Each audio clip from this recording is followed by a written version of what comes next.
Lots of people have been asking us whether the upcoming Professional Minds Conference, the School Sports Symposium, is for sports coaches and sports professionals only, or if it's valuable and relevant to other pediatric professionals. They've also been asking why this year we've chosen to do a School Sports Symposium as opposed to the regular conferences that we've been doing for the past 17 years. The answer is that it is definitely not just for sports coaches and sports professionals. It is relevant for every single professional working with children. As many of you know, the same issues that you're seeing in the classroom, in your therapy room, in any situation where you're working with children are the issues that are happening in the sports field. Often they start on the sports field, or they exacerbate it on the sports field, or they continue onto the sports field. We as pediatric professionals need to come together to have these discussions and to help create environments where children can thrive, where they can reach their potential, where they can have a sense of belonging, feel good, and be the best that they can be. If you look at our program,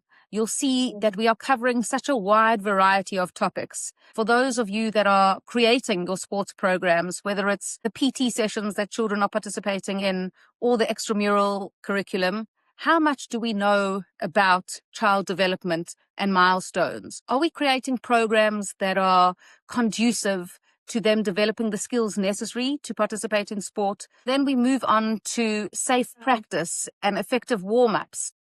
Know which is the right exercises for the right age group, that we can prevent injury, that we can ensure that once the child is injured, that they are getting the right care and that they are only returning to play when it is appropriate. The other thing that we're looking at is age-appropriate exercises, injury prevention, stretches and warm-ups, concussion, and effective return to play. We look at nutrition, understanding what each child needs at different stages of their life, especially when children get older and their dietary requirements are different. They have busy schedules. They go from school to after-school sport, competitive environments, back home to do homework, and they don't have time to eat healthy meals. What advice are we giving them, and what supplements are we recommending, or nutritional advice? Are we informed, and do we know which is the correct products to be giving them for their correct age? We move on to some of the emotional and psychological aspects, looking at what it takes to be a leader. How do we manage bad behavior? How do we ensure inclusion? How do we navigate when children learn slower than others, or even when a child has a disability? How do we ensure that every child feels like they are part of it, that they have a chance to be part of a team, to feel included, to feel confident, and for them to reach their own potential? If you look at the statistics, they say that 68% of children participate in sport every year. If you think about the amount of time that the children spend on the sports field, under the care of coaches and teachers who are participating in sport, and the influence that these coaches and teachers have, the role models that they are, how do we ensure that they are leading correctly, that they are giving our children positive messages, that they are teaching our children to win with humility and pride, or to manage a loss with respect and dignity? How do they manage a team selection when they aren't selected, or when they deserve to be on, but the umpire's decision was not what they wanted? How are we managing conflict on the field, teasing, bullying?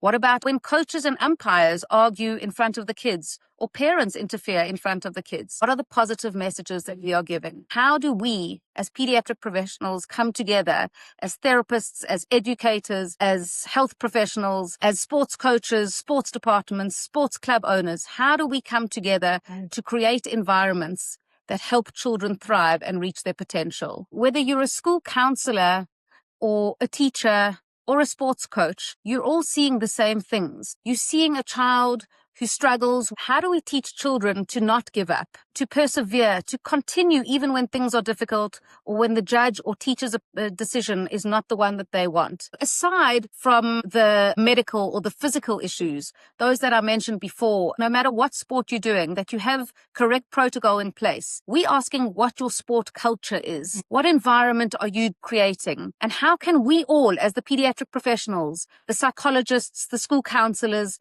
the heads of department, the OTs, the physios, the dietitians, you name it, how can we all come together to have these important discussions? We all know that just as sport is a team effort, so too is creating these environments a team effort. We as pediatric professionals need to come together with our different skills, our different perspectives, and make sure that we are creating environments where children can thrive, they can develop, they can reach their potential and they can be the best that they want to be.